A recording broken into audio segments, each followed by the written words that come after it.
전도서 7장 후반부를 묵상하다 보면은 여러 고민들을 하게 됩니다.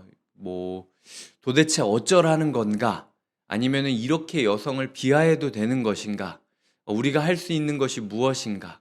뭐 번역본을 봐도 여러 가지 고민들은 계속 이어질 뿐이에요. 그래서 오늘은 먼저 결론을 찍어 놓고 그 과정들을 그 결론으로 가는 통로로 삼아 보려고 합니다. 그래서 7장의 결론이 무엇인지를 먼저 밝히고 모든 구절을 그 결론을 향하는 과정으로 여기면서 한번 해석을 해보려고 해요.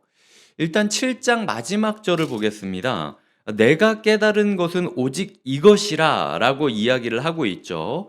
곧 하나님은 사람을 정직하게 지으셨으나 사람이 많은 꾀들을 낸 것이니라 라고 이야기를 하고 있습니다. 꾀라고 표현을 하고 있죠. 당시 하나님은 잠언에서 예수 그리스도는 지혜라는 표현으로 사용되었습니다. 이 지혜라는 표현은 여성형으로 사용이 되어서 마치 신랑이 그 신부를 찾듯 남성이 여성을 찾듯 그런 어떤 욕망을 가지고 열망을 가지고 그 지혜와 함께 동거해야 함을 이야기하고 있는 거예요.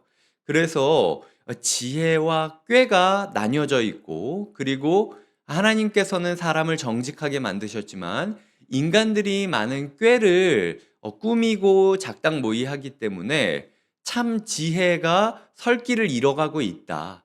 그러니까 너무 복잡하게 생각하지 말고 정직하게 우리의 삶을 인도하시는 하나님을 따라 단순하게 인생길을 걸어가자. 이게 7장의 결론부라는 거죠. 그래서 이 결론을 향하여 오늘 15절부터 28절까지가 어떻게 흘러가는지를 설명을 드리고자 합니다. 먼저 15절부터 살펴보도록 하겠습니다. 자기의 의로움에도 불구하고 멸망하는 의인이 있고 자기의 악행에도 불구하고 장수하는 악인이 있다라고 이야기를 하는 거죠. 그러니까 내가 봤을 때는 분명히 의인인데 멸망하게 되고 내가 봤을 때는 분명히 악인인데 영원한 사람들을 볼 수 있었다라는 겁니다. 고민이 되는 거죠. 저 사람이 누가 봐도 악인인데 오래 사는 건 혹시 우리가 모르는 의로운 행동을 하는 거는 아닐까? 아니면은 의롭다, 악하다라고 구분짓는 나의 평가 기준이 잘못된 것은 아닌가? 하나님이 공의롭지 못한 것은 아닌가? 여러 가지 생각들이 든다라는 거죠. 인생에 있어서 예외 상황이 항상 존재한다라는 겁니다. 이게 맞고 이게 틀리고 심플하게 가면 좋은데 인간의 인생이라는 게 그렇게 단순하지 못하다라는 거죠. 그래서 16절, 18절, 17절, 18절에 보시면은 지나치게 의인이 되지도 말고 지나치게 악인이 되지도 말라. 지나치게 지혜자도 되지 말고 지나치게 우매한 자도 되지 말라. 라고 이야기를 합니다. 너는 이것도 잡으며 저것에서도 내 손을 놓지 아니하는 것이 좋다라고 이야기를 하는 거죠. 너의 인생 가운데 네가 다른 사람들을 보기에도 네가 의롭다고 생각하는 사람도 의롭지 않을 때가 있었고 악하다고 생각하는 사람도 어떤 부분에 있어서는 악하지 않을 때도 있었다. 그리고 분명히 의로운데도 불구하고 멸망할 때가 있었고 악함에도 불구하고 세력이 흥왕할 때도 있었다. 그러니까 너의 인생이 잘 되기 위하여 꼭 의로워야만 된다라는, 지혜로워야만 된다라는 강박관념을 좀 버렸으면 좋겠다 라고 이야기를 하는 거죠.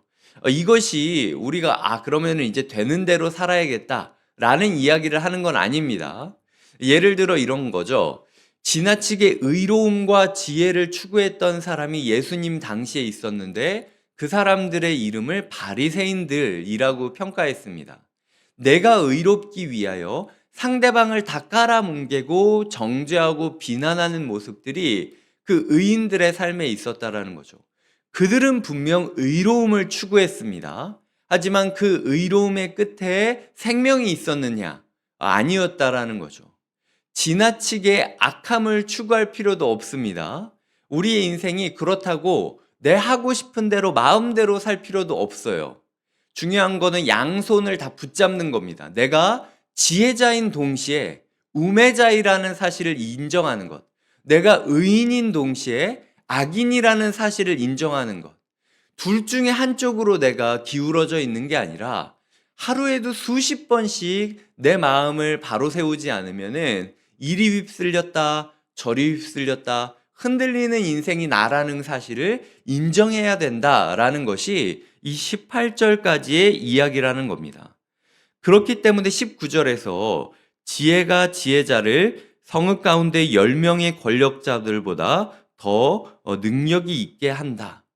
그러니까 인생 가운데 참 지혜이신 예수 그리스도께서 결국은 하나님께서 나는 의인인 동시에 악인이구나. 나는 지혜자인 동시에 우매자이구나. 나의 인생 가운데 무언가 내가 한 존재라고 섣불리 판단하고 규정 지을 수 없구나라고 자신의 솔직한 흔들리는 자기 모습을 인정한 자에게 네가 10명의 권력자들보다 더 능력이 있는 존재다. 너 자신을 바로 알았기 때문에 네가 참 뛰어난 존재다 라고 이야기를 하고 있다라는 거죠. 왜냐하면 20절에 보면 선을 행하고 전혀 죄를 범하지 아니하는 의인은 세상에 없기 때문이로다 라고 이야기를 하는 겁니다. 전도서 15절부터 20절까지가 복잡하게 보일지라도 내용은 간단하다라는 거죠. 정직하게 마음을 돌아보아라. 너희의 삶에 너를 의인이라고 말할 수 있겠니? 너희의 삶에 너희를 악인이라고 말하며 포기할 수 있겠니? 너희 마음 가운데 아직도 의와 악이 내적인 싸움을 하고 있지 않니? 그거를 인정하는 것이야말로 지혜자로서 이 세상을 살아가는 길이다 라고 이야기합니다. 21절과 22절을 보면은 사람 의식하지 말라고 쓰여 있죠. 이런 부분에 있어서 너무 사람들이 너를 지혜자라고 얘기하든지 악인이라고 얘기하든지 사람을 의식하면서 하지 말아라. 22절에 보면은 너도 가끔 사람들을 저주하지 않았냐.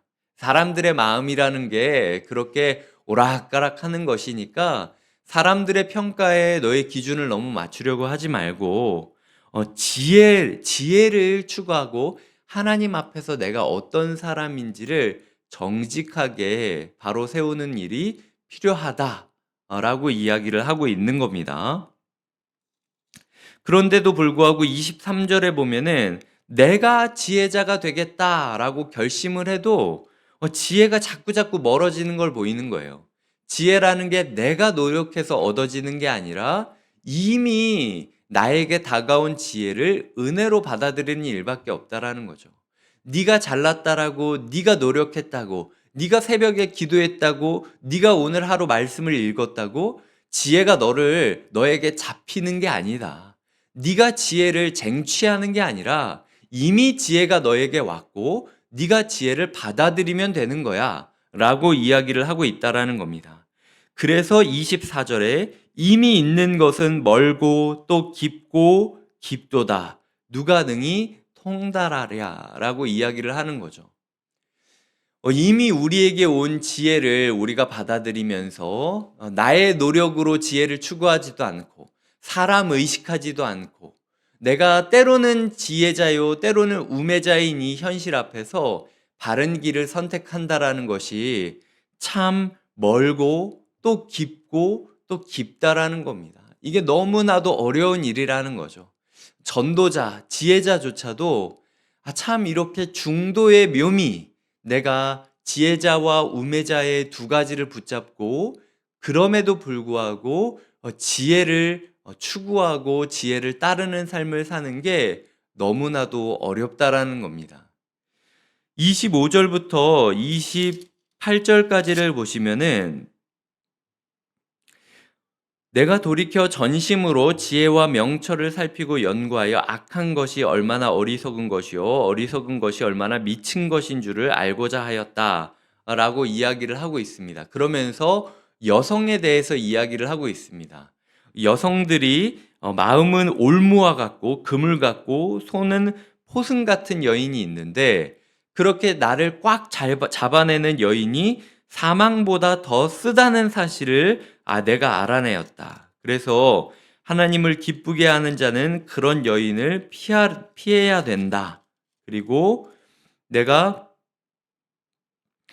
천 사람 가운데서 한 사람을 진짜 제대로 된 한 사람이 누군가 찾았으나 이 모든 사람들 중에서 여자는 한 사람도 찾지 못하였다라고 사실은 여성을 굉장히 비하하는 이야기들이 나옵니다. 근데 이것이 비단 여성에 대한 이야기는 아니고 당시 잠언에서 지혜를 여성형으로 표현했기 때문에 이 세상 가운데 지혜라고 불려지는 많은 사람들이 있고 지혜라고 불려지는 많은 길들이 있지만 그 중에 진짜 지혜다운 지혜가 어디 있겠느냐? 결국은 다 인간의 꾀일 뿐이다. 많은 사람들이 지혜를 쫓는다고 하지만 25절에 보면 광기를 미친 짓을 쫓을 뿐이다. 자기가 그냥 그게 맞다고 미쳐가지고 살아갈 뿐이다. 그게 진짜 지혜라고 생각하느냐? 우리 마음 가운데 여러 가지 꾀들을 내려놓아야 된다. 29절에 보면 우리가 붙잡아야 될 진리는 딱 하나밖에 없다라는 거죠. 인생 가운데 하나님은 정직하지만 인간들이 악함을 만들었다라는 겁니다. 이제 여기서 제가 말씀을 요약하고 마치겠습니다. 인간이 문제라는 거예요. 지혜자가 이야기하는 건 너의 삶 가운데 왜 이 사람은 지혜자인데도 잘 되고 왜 이 사람들은 뭐 악인인데도 잘 되고 뭐 이런 식으로 여러 가지 잣대를 들지만 사실은 인간의 기준으로 쉽게 판단할 일이 아니라는 거죠. 하나님은 모든 사람들이 성실하게 일하면은 돈을 버는 그리고 가족들 가운데 사랑을 베푸면 사랑이 넘치는 그렇게 심플한 원리를 주셨습니다. 그럼에도 불구하고 인간들이 그 안에서 뭐 사기도 치고 장사도 하고 여러 가지 계략도 짜고 서로 뭔가를 차지하려고 이 음흉한 흉계들을 꾸미고 그런 꾀들이 너무 많다 보니까 이 단순한 진리가 세상 가운데 확실하게 드러나지 않는 모습이 요즘 세상 모습이라는 거예요. 그래서 우리가 이 세상을 보면서 왜 의로운 사람이 이렇게 힘들어야 되느냐? 악한 사람이 뭘 잘했다라고 저렇게 상을 주시느냐? 이렇게 단순하게 생각할 게 아니라 이 사회 시스템이라는 것 자체가 하나님은 정직하게 오늘도 태양이 정해진 시간에 뜨고 오늘도 달이 정해진 시간에 뜨는 규칙적인 하루를 주셨지만 그럼에도 불구하고 사람들이 이 세상을 엉망으로 만들어서 태양이 떠 있어도 그 창문을 가려버리고 그리고 달빛이 떠 있어도 네온 사인으로 달빛을 희미하게 보이게 만드는 세상을 살아가고 있다라는 것이 하나님께서 오늘 우리에게 주시는 말씀이라는 거죠. 너무 이 세상 가운데 이건 이래야 되는 거 아니냐라고 강박적으로 너 자신을 채찍질하지 말아라. 이 사회 시스템 자체가 악의 시스템이지 의의 시스템은 아니야. 그러니까 우리가 지혜로 가는 길이 멀고 또 깊고 또 깊지만 그럼에도 불구하고 우리에게 은혜로 찾아와 주신 예수 그리스도를 붙잡으면서 예수 그리스도께서 오늘 우리는 이끄시는 길을 걸어갈 때 때로는 우매자인 것 같지만 지혜자의 길을 걸어갈 수 있고 때로는 연약해 보이지만 가장 강한 자의 길을 걸어갈 수 있다라는 게 오늘 전도서가 우리에게 주는 교훈이라는 거죠. 마치 신약 시대 때 사도 바울이 내가 약한 것 같으나 강하여졌다 라고 이야기하는 것들이 바로 오늘 전도서가 하고 싶은 말씀이라는 것입니다. 말씀을 정리하겠습니다. 우리의 삶에 너무 우리 자신과 이 세상을 쉽게 판단하는 것은 없는지, 그리하여 어떨 때는 너무 기뻐하고 어떨 때는 과도하게 절망하고 있는 것은 아닌지, 한 손에는 지혜자인 자신을 잡고 한 손에는 우매자인 자신을 잡으면서 그 중심 가운데 사람들의 말을 듣지 말고 그리고 사람의 평가에 휘둘리지 말고 자기 열심으로 노력하지도 말고 그저 나에게 찾아온 예수 그리스도를 힘입어서 오늘도 단순하게 살아가라. 너무 복잡하게 살지 마라.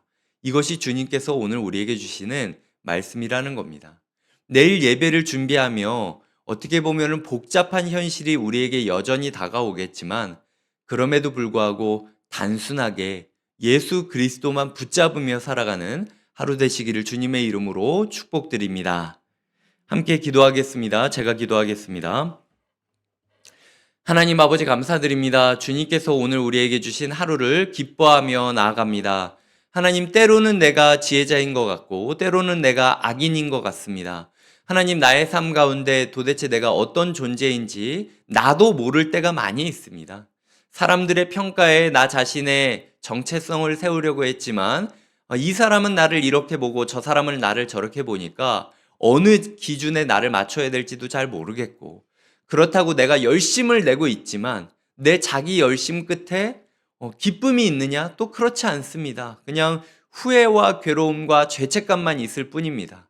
지혜로 가는 길이 이렇게 멀고 깊고 또 깊을 줄 제가 몰랐습니다. 주님, 이제 제가 주님을 의지합니다. 세상의 여러 꾀들, 자기가 진짜 지혜다라고 이야기하는 여러 유혹들로부터 나를 지키며 오직 예수 그리스도를 붙잡고, 하나님은 정직하시되 사람들이 악해서 이런 세상이 일어난 것이다라는 그 진리를 마음에 담고 살아가게 하여 주시옵소서. 오늘도 단순하게 예배를 그리워하며 예배자로 토요일을 보내려고 하는 모든 성도님들에게 하나님의 은혜와 평강이 가득하기를 축복하며 예수님의 이름으로 기도드립니다. 아멘.